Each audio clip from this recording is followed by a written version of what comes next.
गीता अध्याय 2। अर्जुन को आत्मा की अमरता का ज्ञान देने के बाद श्री कृष्ण उन्हें एक और दृष्टिकोण से समझाते हैं। यदि अर्जुन आत्मा को अमर नहीं मानते तो भी उन्हें शोक नहीं करना चाहिए, क्योंकि जन्मे हुए की मृत्यु और मरे हुए का जन्म निश्चित है। आइए श्लोक जज से जीज को विस्तार से समझे। अच्छैनन नित्य जातन निन व मन्यसे मृतम तथापि त्वं महाबाहो नैवं शोचितुमर्हसि। अनुवाद: हे महाबाहुजुन, यदि तुम इस आत्मा को नित्य जन्म लेने वाली और नित्य मरने वाली मानते हो तब भी तुम्हें शोक नहीं करना चाहिए। यदि अर्जुन मानते हैं कि आत्मा हर जन्म के बाद नष्ट हो जाती है और फिर नया जन्म लेती है, तब भी शोक करना व्यर्थ है, क्योंकि जन्म और मृत्यु तो संसार का नियम है। जातस्य हि ध्रुवो मृत्युर्ध्रुवं जन्म मृत्यु तस्मात् पर्यायर्थेन शोचितुमर्हसि। अनुवाद: जो जन्मा है उसकी मृत्यु निश्चित है और जो मरा है उसका पुनर्जन्म निश्चित है। इसलिए जिसे बदला नहीं जा सकता उसके लिए शोक करना व्यर्थ है।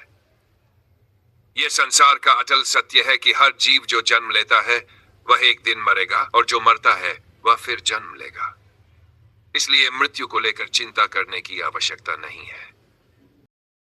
अव्यक्तादीनि भूतानि व्यक्तमध्यानि भारत अव्यक्त निधनान्येव तत्र का परिदेवना। अनुवाद: हे भारत अर्जुन, सभी प्राणी पहले अव्यक्त अदृश्य रूप में होते हैं, फिर प्रकट होते हैं और अंत में फिर से अव्यक्त हो जाते हैं। तो फिर किस बात का शोक करना? व्याख्या: यह श्लोक सृष्टि के चक्र को समझाता है। जैसे कोई व्यक्ति जन्म से पहले अदृश्य था, जीवन के कुछ समय के लिए प्रकट होता है और मृत्यु के बाद फिर अदृश्य हो जाता है, उसी तरह आत्मा भी इसी चक्र में घूमती रहती है। श्लोक: आश्चर्यवत् पश्यति कश्चिदेनमाश्रुतवती तथैव चान्य आश्चर्यवच्चैन्मन् शृणोति श्रुत्वापि न वेद न चैव कश्चित्।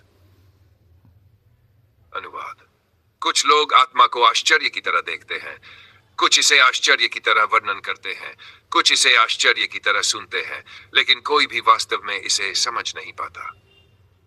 व्याख्या: आत्मा को लेकर लोग अलग अलग विचार रखते हैं, लेकिन वास्तव में इसे समझ पाना आसान नहीं है। यह एक दिव्य रहस्य है जिसे केवल ज्ञान और ध्यान द्वारा अनुभव किया जा सकता है। श्लोक: देहि नित्यमव्ययोऽयं देहे सर्वस्य भारत तस्मात् सर्वाणि भूतानि न त्वं शोचितुमर्हसि। अनुभारत: यह आत्मा सभी शरीरों में निवास करती है और यह कभी नष्ट नहीं होती, इसलिए तुम्हें किसी भी जीव के लिए शोक नहीं करना चाहिए। श्री कृष्ण पुनः अर्जुन को समझाते हैं कि आत्मा अजर अमर है और केवल शरीर बदलती है। जब आत्मा का नाश संभव ही नहीं है तो युद्ध और मृत्यु को लेकर दुखी होना व्यर्थ है। अध्याय 2 के इन श्लोकों से हमें क्या सीख मिलती है? 1. मृत्यु अवश्यंभावी है, इसलिए उससे डरना या दुखी होना व्यर्थ है। आत्मा न जन्म लेती है न मरती है, यह केवल शरीर बदलती है। हम जो देखते हैं वह केवल नश्वर शरीर है, आत्मा को समझना आसान नहीं है। जीवन और मृत्यु का यह चक्र शाश्वत है, इसे स्वीकार करना ही शांति का मार्ग है। अगले श्लोकों में क्या होगा? श्री कृष्ण आगे अर्जुन को कर्मयोग का ज्ञान देंगे और समझाएंगे कि उसे अपने कर्तव्य से पीछे नहीं हटना चाहिए। अगर यह ज्ञान उपयोगी लगा तो इसे अपने दोस्तों के साथ साझा करें और भगवत गीता के अगले श्लोकों के लिए जुड़े रहें। धन्यवाद।